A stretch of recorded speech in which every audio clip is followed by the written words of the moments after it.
Hello, I'm going to read 4 Years Gone By, Chapter 3, Part 2. The first semester went okay, but my attendance went downhill in semester 2 when some of the students started spreading rumors and bullying me, telling everyone I loved Principal Gates. I liked him for being a good principal at that time. A few of the staff members even made a big deal about it, including the principal himself. The rest of the staff and students didn't really care, which was a good thing. That's when I started skipping school, because I didn't want to get hurt or bullied again. I was scared to get beat up, and didn't think the staff cared enough about me. I skipped a few of the classes, especially civics, woodshop, automotive, and math, because I couldn't handle them and because of the bullies. The supply teachers had nothing to do with it. They were nice to me, I'd be nice to them. I would treat them the same way they treated me. I used to go to Jackson Black, Rebecca, Annabelle, Greenwood, and Skateboard Adventurous Jeopardy Park when I skipped school. I was in pain, my whole body hurt, and it felt like my heart wanted to stop beating. Will people ever understand depression and the problems that go along with it? One day in grade 9 during English class with Mrs. Savannah Brightman, I said to Shirley, a student in my English class, "I like your attitude." She turned around, laughed, and said, "I don't like you." The audacity of that girl. Just because I said I liked her attitude, it didn't mean I liked her. Her friend Nora Alaska, who was also sitting beside her, never said a word. But I heard her laugh. I thought that you, Shirley, were one of the bravest, most courageous and beautiful students at Panthers United. But for you to turn around and say, "I don't like you," after I said I liked your attitude, hurt me. Why did you bully me? I didn't do anything to you to deserve that, or any of your other bullying nonsense. A few times Vice Principal Polo would come into the cafeteria at lunchtime, and he would talk to Della and me. He would get us to smile, even if one of us was having a bad day. He would purposely give a little kick to Della's chair to get her to smile. A few times I would put my binder on the table to play peekaboo with him while he was standing in the hallway. He would smile and turn his head, as if he was playing peekaboo too, and saying, "I see you." I would smile and laugh when hiding behind the binder.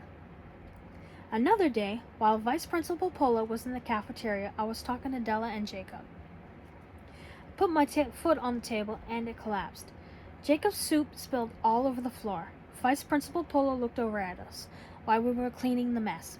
He didn't even have to ask us to clean it up. Another day at lunch in the cafeteria, Jacob, Alexandra, Della, and I just ate. One of them dared me to throw my water bottle at the wasted soup that was left on the table. I threw the bottle and it hit the soup. The soup spilled all over the table and onto the floor. After that, both the principals walked into the cafeteria. When both principals are involved, it's sometimes never a good sign, but that's not always the case. But I knew that my friends would rat me out, and I'd get into trouble for it. Principal Gates asked, "Who made the mess?" They responded, "Victoria did it." They both walked over to me and asked, "Did you make the mess?" I said, "Yes." I could have just lied about it, but I was always honest at that point. Like I knew lying about it wouldn't get me anywhere. I was sitting with Janice Massey Jr. and Cara Rosen before I got into trouble. The principals gave me trouble, while one of them called me out of the cafeteria. As I was leaving, I said, "I am leaving the cafeteria with the hammer." Principal Gates said to Lexi, the caretaker, "Victoria offers to clean the mess in the cafeteria." When the bell rang, I went to science class. The office called for me to clean the mess, and I didn't clear to clean it. I was called down to Principal Gates' office 4 times. I gave Mr. Pablo Geisen in the office attitude because of it. And then I finally gave up and said, "Okay, I'm coming." I finally went to see Principal Gates. He gave me trouble for not cleaning the mess and for not coming down to the office when I was called the first time. I wasn't paying attention to him, so he stood in front of me and said, "Go back to class." He always compared me to Walbert, too. He took the school lunches away from me that same day, for at least a week or less. Or at least I think he did. One day in science class, the teacher, Mr. Geisen, said that I was also wearing the same Panthers United t-shirt he was wearing. And he commented on it. It was the dark green t-shirt. And he was happy someone else was wearing the shirt too. And the class gave me dirty looks. Like, who cares? I noticed he was wearing the same shirt but didn't say anything until he did, and I smiled at him after that too. My siblings and I had to walk to and from school from Ward 3's Balsam Avenue North to downtown Hamilton in Wards 1 and 2. This took us 30 minutes each way for at least a few months or more because the principal refused to put us on the bus ticket list. Because apparently we didn't live far enough to get bus tickets. But students who lived on Victoria Avenue North and South, or even on Sanford Avenue North and South, got bus tickets. Or maybe I could be wrong. Mom had to fight the school and the school board just to get those tickets. Could you imagine as a kid or a teenager having to walk to and from school every day, in total spending an hour walking to the location and back home just to figure out that other kids who lived closer to the school were being given bus tickets? But not certain students who lived further away from the school. I mean, I don't care about that now, but at that time it wasn't fair. And to this day, I don't understand why my family had to fight to be given bus tickets in the first place. During woodshop class one day, I wasn't using my brain. I decided to stick chewed gum on Mr. Lawrence O'Brien's chair, and he sat on it. When he came back into the room, this was an uncool prank as well. I never did that again either. He was out of the room when I did that. Mr. Dwayne Buckley was in the room, and I got into trouble for it. I'm not entirely sure if Mr. Buckley saw me do that or not, though. But I think I ratted myself out by smiling at him, like I was the one who did it kind of smile. I was causing mischief way before I even knew that I was causing trouble. Mr. O'Brien left the classroom to tell Vice Principal Polo what I had done. Before I left, he yelled out to me and said in front of the entire class, "I will send you the bill." But he never sent it to me. I'm glad it was Vice Principal Polo he told instead of Principal Gates. I left the classroom and took off running outside the side of the school on Connaught Avenue North. I walked to the front of the school and looked into the window. I saw Vice Principal Polo standing in the front foyer near his office, and he looked directly at me. He did a double take again when he looked at me as I stood by the doors. And then he looked away and then immediately swung his head looking at me again, just to make sure he saw me and wasn't seeing things. I'm surprised that he didn't chase me outside when I ran after I saw him look my way. I ran to the parking lot and hid by the door to get into Mr. Deacon's classroom. I don't remember where I ended up going after that. Another time during lunchtime, Vice Principal Polo drove Betsy and I to her younger sister's school when she had been caught skipping school or something like that. And when her mother received a call from the school that her daughter wasn't at school when she should have been, Vice Principal Polo went looking for her. Why didn't her other school do that?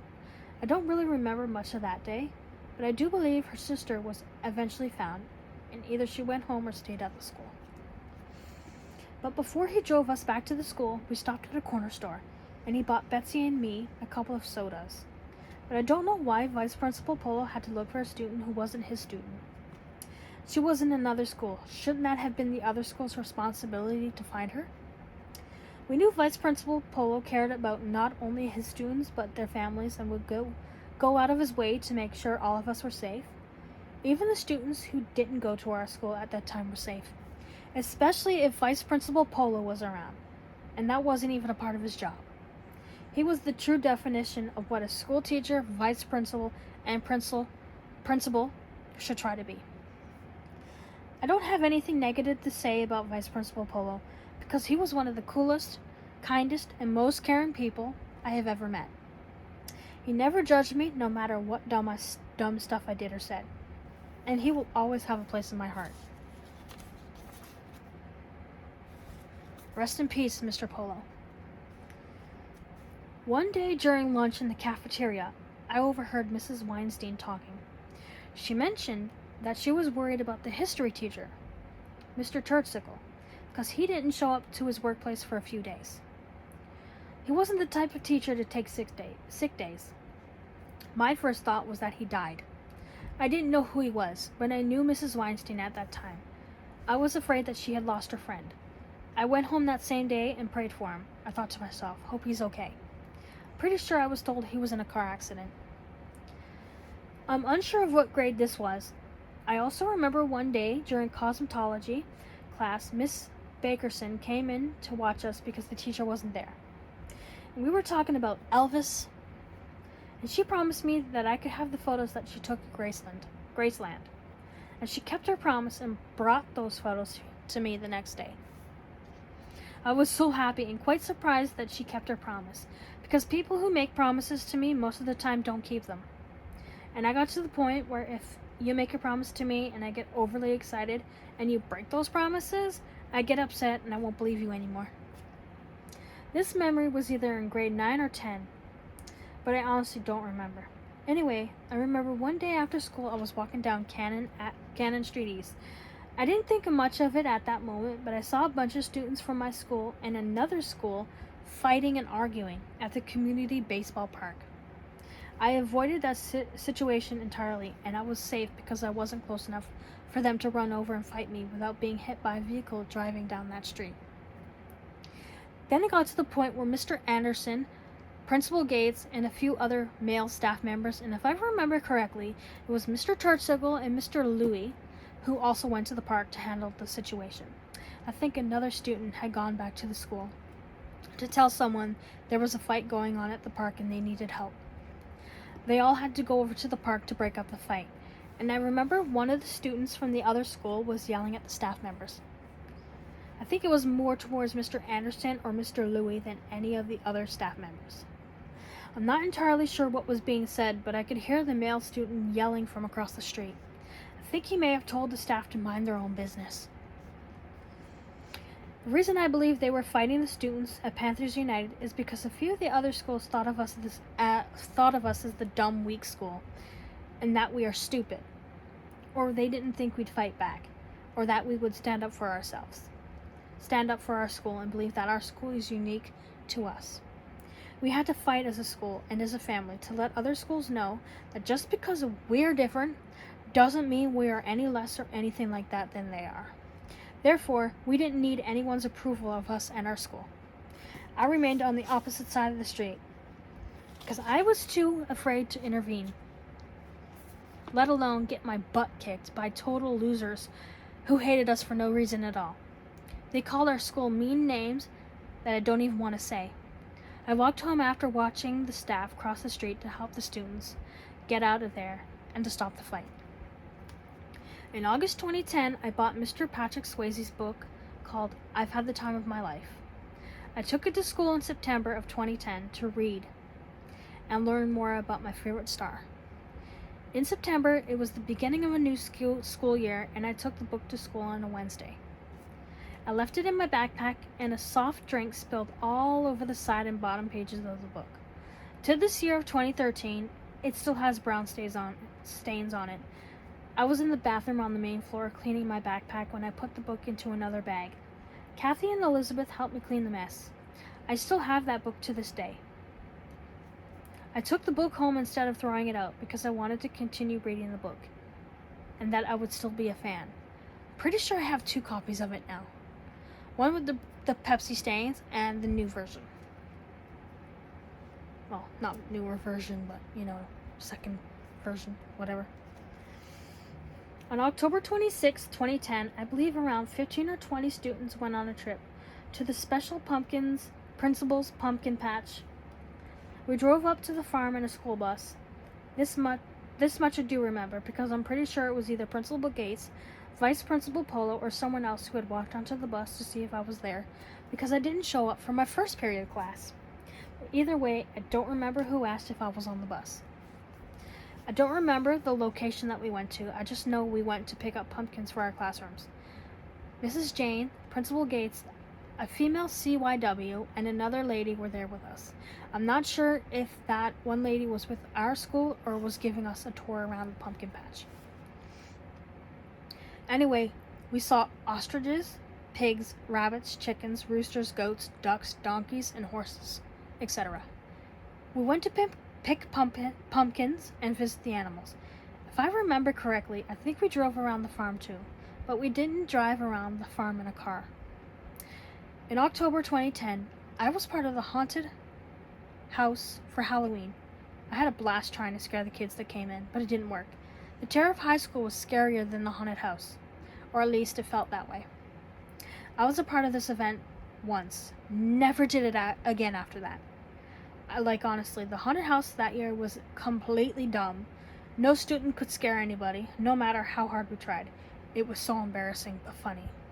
The effort to build the haunted house was much better than the effort of scaring any student or staff member that walked through it. Mrs. Collins planned a talent show for the girls' and boys' gym classes, and there were two main dancers, dancing to the Dirty Dancing movie's soundtrack called I've Had the Time of My Life. This event took place in the boys' gym. They were good, and to this day, I am forever grateful to have been there to see that event. I never told the students who were part of this show how good they were, and I was so happy and proud of them. I also asked Mrs. Collins if I could buy a copy of the event on DVD, but she didn't have any copies left, and I waited too long to ask for one. There was so much talent in that school. I wonder if anyone uses their talents outside of the school today. I'm not sure which year we were given one shoebox each with little gifts for Christmas in them. And inside those boxes were little things like hygiene products, shampoos, and other stuff. And Louis got a gift card for Donald Lambert Chuckles, I think, while Elizabeth and I didn't, and he rubbed that in our faces. Go figure. But I was happy to have been given a shoebox anyway. And that's the end of chapter 3. I hope you enjoyed. Bye.